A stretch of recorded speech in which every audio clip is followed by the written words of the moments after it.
ladies and gentlemen, Mr. Ray Charles. Get down on your knees if you have to get dirty. Get out.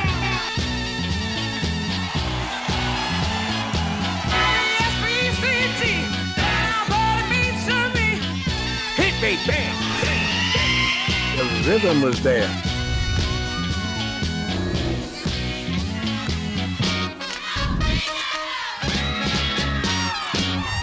I've been loving you too long to stop now. Cleveland, Ohio, December 1967. Otis Redding and his touring band are en route to Wisconsin for the last gig of the weekend. They're going to travel by plane, despite a bad weather forecast. My love is going strong. They told him not to fly.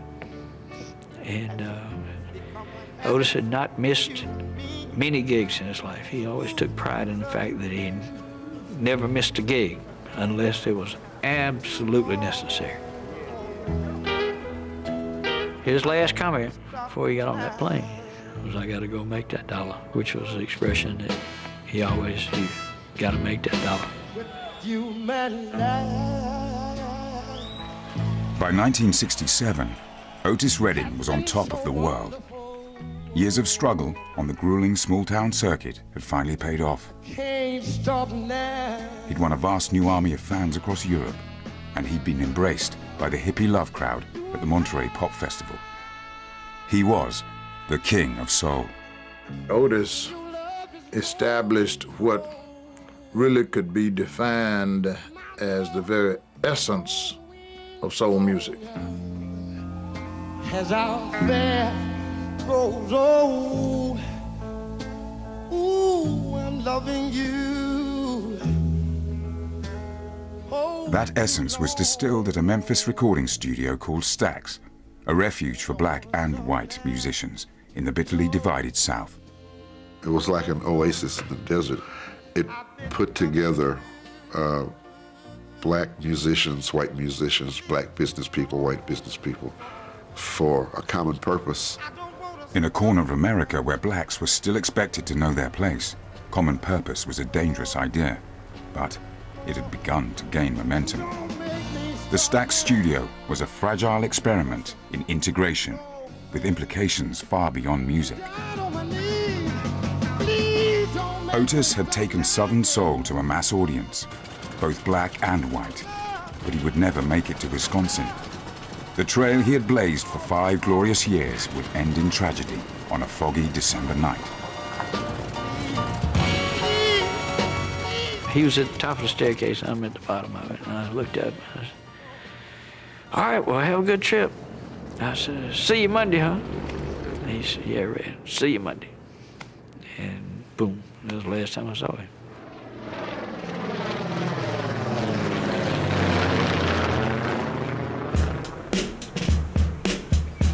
This is the story of how black and white musicians came together as equals to create Southern soul. A music that would inspire a generation.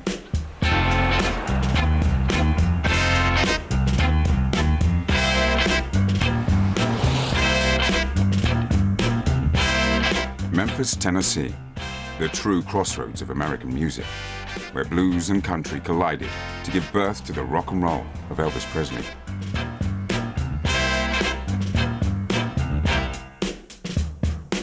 By the early 60s, the melting pot was about to bubble over again. If you weren't in Memphis in the 60s, then you missed it. You missed a big party.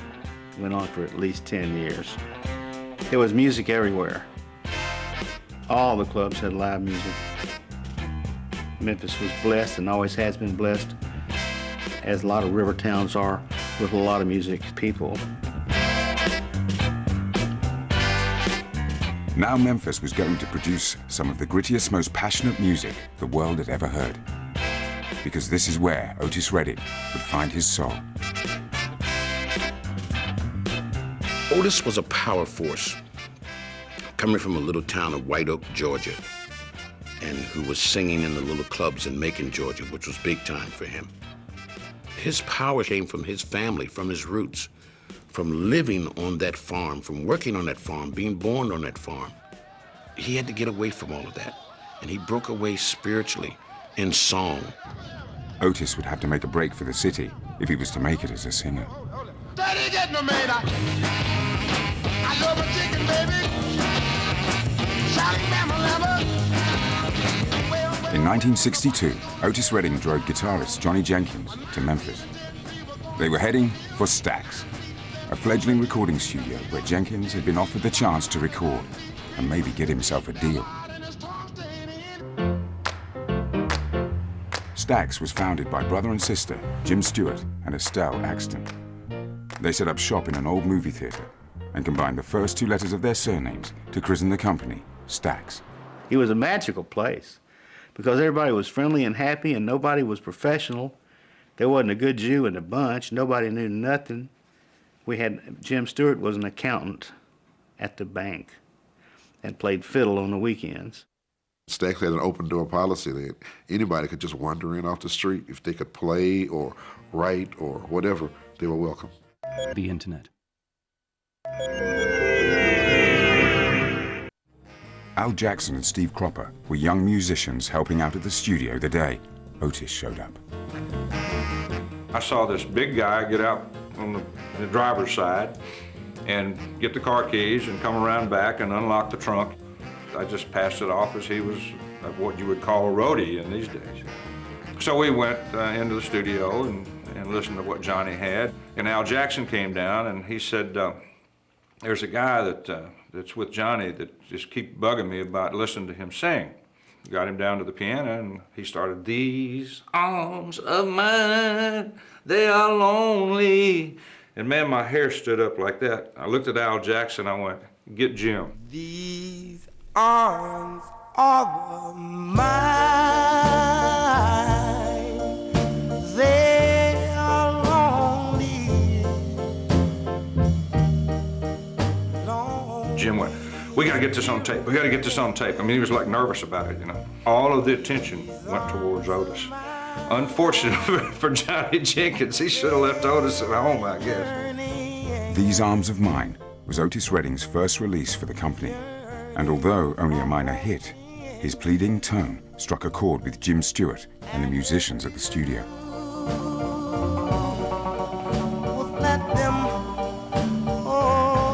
They recognized that Otis was very rare. He was a diamond in the rough. These arms of mine,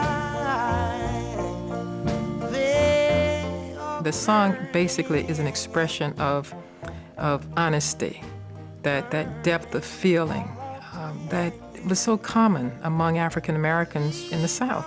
Music provided the outlet, the uninhibited source for expression. What is so remarkable about These Arms of Mine is the extent to which it presents the unvarnished Otis Redding style, which is like a begging style. I mean, a crying style. let them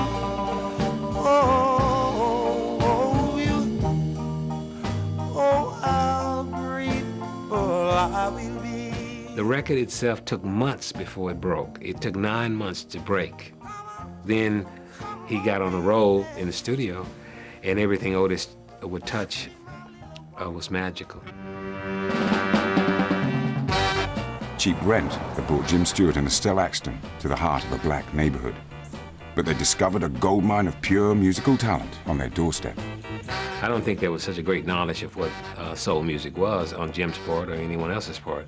But there certainly was a beauty in Estelle Axton who wanted to just embrace any and everyone who wanted to come in, and she wanted to be sure they were checked out. Stax Records was an oddity. It was like an oasis in the desert. The people who made it work were both black and white and became friends because of what they did. It was wonderful. But right outside those doors, it stopped. Memphis, like most of the South, was deeply segregated. Even the bars and clubs were divided. But the sounds of the city were less easy to contain. There's one thing in segregating society, but you cannot segregate something like the airwaves. So through the airwaves, black culture permeated white culture, white youth culture. For some of the new converts to black music, the city's forbidden live scene would prove irresistible. Yes, it was segregated, but it was a way of life. When people like Ray Charles would come to town, we would drive by in a car with the windows rolled down and drive very slow to see if we could hear the groove coming through the walls, you know. It was just a magic time. Steve Cropper had been performing around Memphis with an all-white rhythm and blues band called the Marquis. But at the Stax studio, he and bassist Duck Dunn began playing with keyboard player Booker T. Jones and drummer Al Jackson. It was their first opportunity to play across the racial divide. There was never any color at Stax. Didn't exist. There was just a bunch of guys that were making music and having fun. Together they formed Booker T and the MGs, the house rhythm section that would become the backbone of nearly all Stax recordings.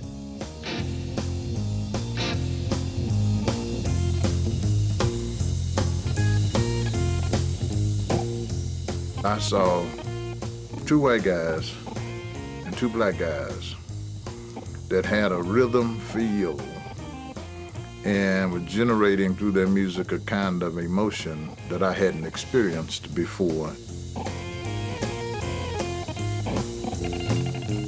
It was gritty, gutsy, and raw.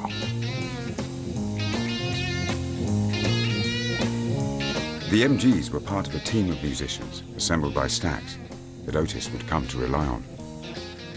Otis recognized that he had found the kind of family that he could grow with, that respected and loved him instantly, and waited anxiously for each time he arrived because they knew that he was going to take them to the next level. It was a party, it was fun, and everybody that was on the dates knew that something good was going to happen. I'll tell you what I'm gonna do now. There's a new dance going around here. I'll tell you what, putting it down now. You move your body all around, you just shake. Oh, that's the way you do it, just shake. Oh, go, say shake. He was in such demand to be on the road, to be performing, that we got very little time with Otis, and we would stay up almost 2 or 3 days in a row with very little sleep. And we didn't care. I mean, we were young and had so much energy. You know, sleep was not part of the deal. Though Otis had no musical training, he had a natural gift. He was an instinctive songwriter who could draw a unique sound from the band through the force of his personality alone. He knew how to shape the music around that animation and personality that people perceived as Otis Redding.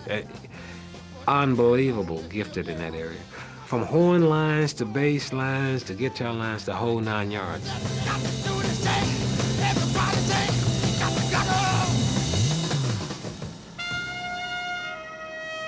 The success of Stax as a label and Otis Redding as an artist went hand in hand, and the rewards were tangible. The farm boy from Macon, Georgia, had hit the big time. But as a black American, he could never quite escape the day-to-day realities of life in the South.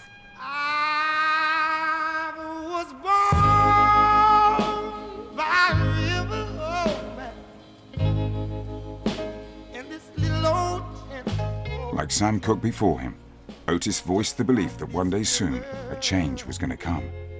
The Civil Rights Bill passed in 1964 had delivered equality on paper only. But the peaceful protests led by Dr. Martin Luther King carried the hope that real change would come. Something echoed in Otis's music.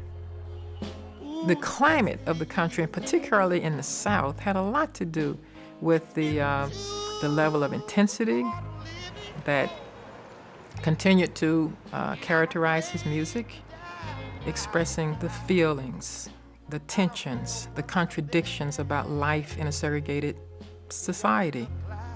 His particularly emotional style of delivery resonated with other African Americans who are experiencing the same set of circumstances and who are also desiring change within their conditions. Otis Redding's music wasn't overtly political. It would take others to find deeper meaning in his songs, such as respect. Instead, he found a fresh way of writing and performing songs about something that everyone could understand: love and relationships. Otis Redding, in my opinion, was a romantic. He wrote many wonderful songs, very genuine, honest, open songs about relationships. Do me wrong, honey, if you want. You can do me wrong, honey, while I'm gone.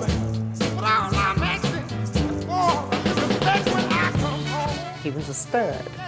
You know, he was tall, dark, and handsome. And you might have thought that because of his physical stature, that his demeanor might have been overpowering. But it wasn't. He was a very soft-spoken person. He was a very gentle person. He was a very respectful person.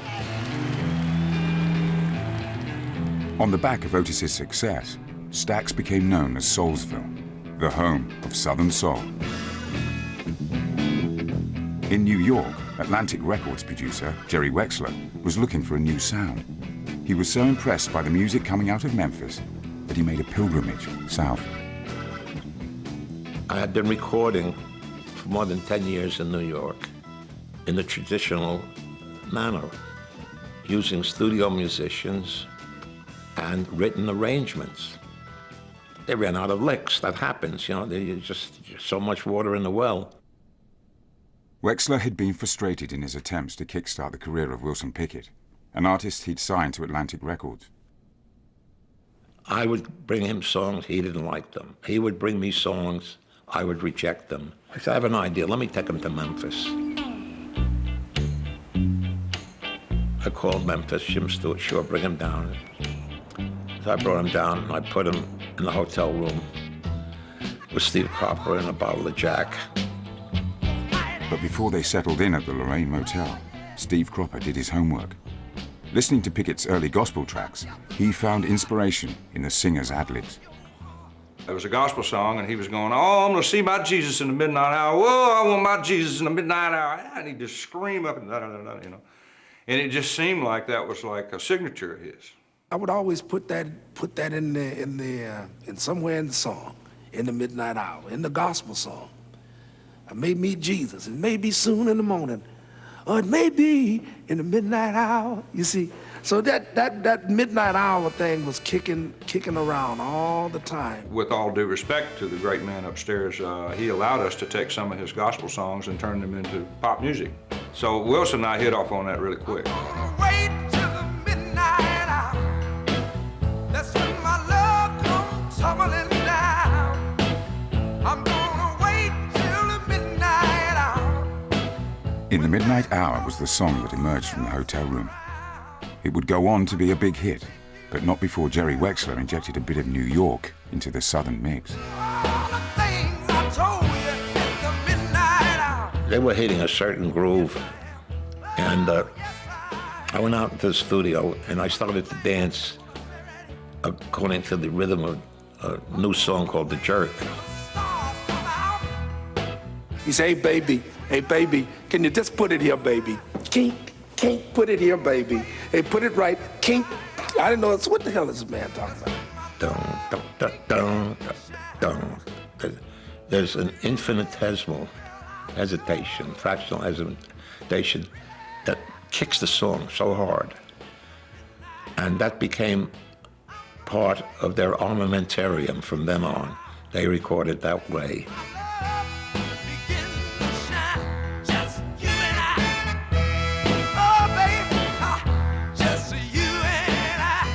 We had a glorious week of recording there. Many great songs, many great hits. It was just an instant melding of sensibilities. Having put Wilson Pickett through the Stax machine with great results, Wexler tried to repeat the trick with another Atlantic act, Sam and Dave. Despite the fact they'd had little success in New York, the cosmopolitan duo were not convinced that the South had anything to offer them. I just felt, oh my God, I'm in the swamps. It's nowhere in the world they're gonna get hits out of this. I literally started crying. I said, I wanna go home. I don't wanna record here. They were introduced to rookie songwriters Isaac Hayes and David Porter, but this did little to improve the situation. I didn't get a feeling of, boy, are we anxious to be in Memphis, Tennessee to work and make a record. I was not happy when I first heard the material that was introduced to Dave and I. I was very disappointed. I think Jerry Wexler, more than anything else, was the one who was adamant about the potential of this situation working more so than Sam and Dave were. Wexler's intuition was right, and once Sam and Dave were in the studio with Hayes and Porter, the MGs and the horns, they found their groove. Sam and Dave became Sam and Dave really through Isaac Hayes and David Porter, but we also became who we were through the collaboration because we were able to work together in such a way that was unique, special, and also very, very impactful.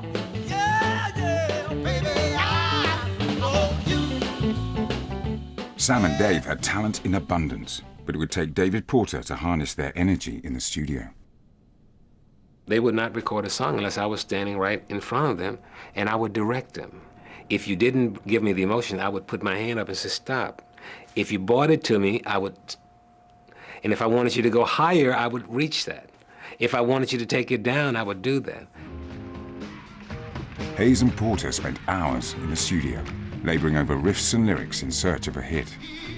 It was during one of their long sessions that they stumbled across a song that would establish Sam and Dave once and for all. The horn figure that you hear on the record was something that we put down on tape a couple weeks before that. It was just a horn riff. Isaac and I were working late one night, and quite honestly, it was about 1:30, 2 o'clock, and I had to go to the restroom. Isaac is still working. I'm sitting down next to him. Don't you ever feel that lean on me when times are bad? When the day comes and you're down in a river and you're about to drown. Porter, I got it. Porter, come on, Porter. And Isaac attempted to rush me out of there. He yelled, hey, come on, man. I said, hold on, I'm coming. Hold on. I'm coming. He said, that's the title.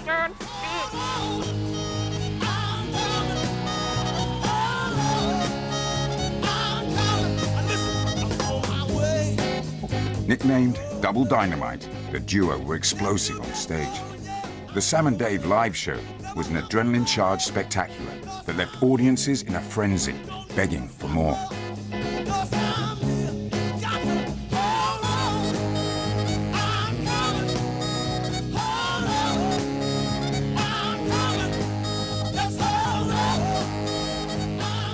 Right in your face. This is what you come to see. You come to see us perform for you, entertain you, right in your face and never let down.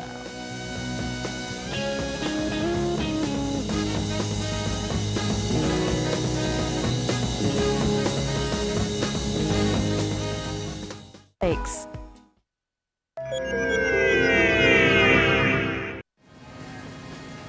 By the time the Stax artists came to Europe, Sam and Dave had turned performance into a gladiatorial contest. They wanted to leave the crowd gasping and the stage too hot for the next act, even if the next act was the King of Soul himself. That was a good competition. It was a good competition, and but no, he liked what we did. All the power of Sam and Dave and all the thrill they gave the audience was suddenly negated because the man was on stage. He picked it up where Sam and Dave left it off, and he walked it over the hill.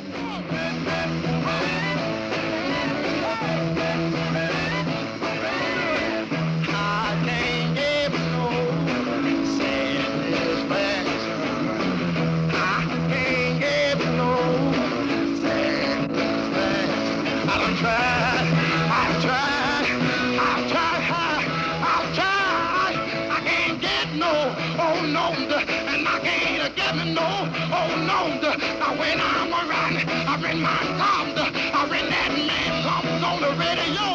I keep telling me more and more about that. You The Stax tour cemented Otis Redding's reputation, with British music fans voting him the world's #1 male singer. Otis had dethroned Elvis Presley. That was unheard of. I mean, that was something almost unbelievable. But a pretender to his throne was about to surface. 2 big hit records in a row, Mr. Percy Sledge.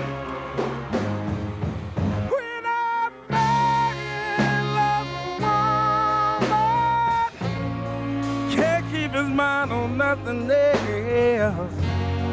He'll change the world for a good thing he's found. The signature song of Percy Sledge began life during a backstage jam session as a cry from the heart for a woman who'd left him. Hit me a chord, I say. I'm going to sing about my friend that done left me. He said, what chord? I said, just hit me a chord. I said, what key? I said, I don't know, just hit me a key. So they said, boom, boom, boom. I said, when a man loves a woman,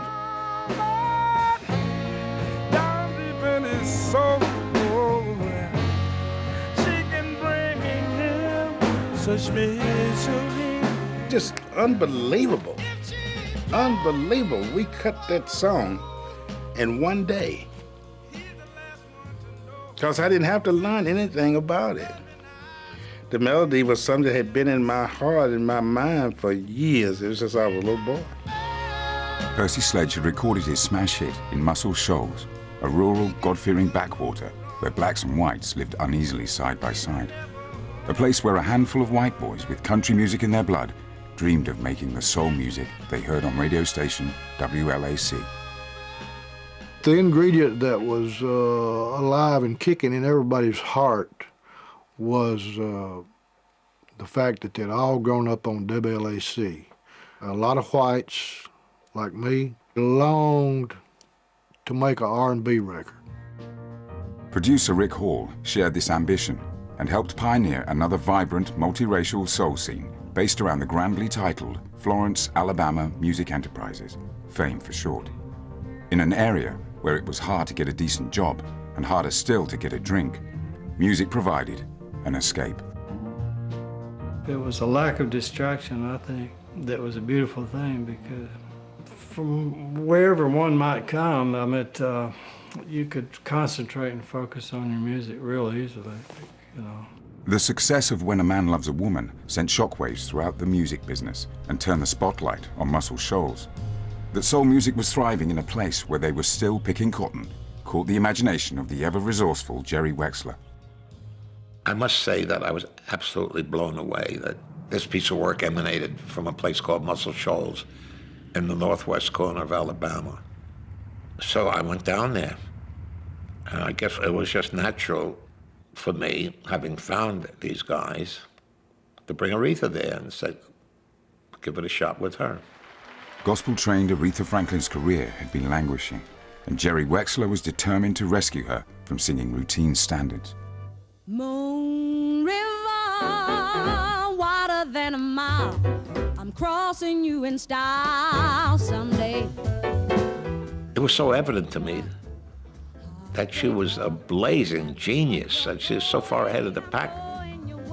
She made a lot of beautiful records for Columbia, but they were all over the place. They had no focus, they had no direction. We're after that same rainbow's in, waiting round the bend. We wanted hits. Everyone else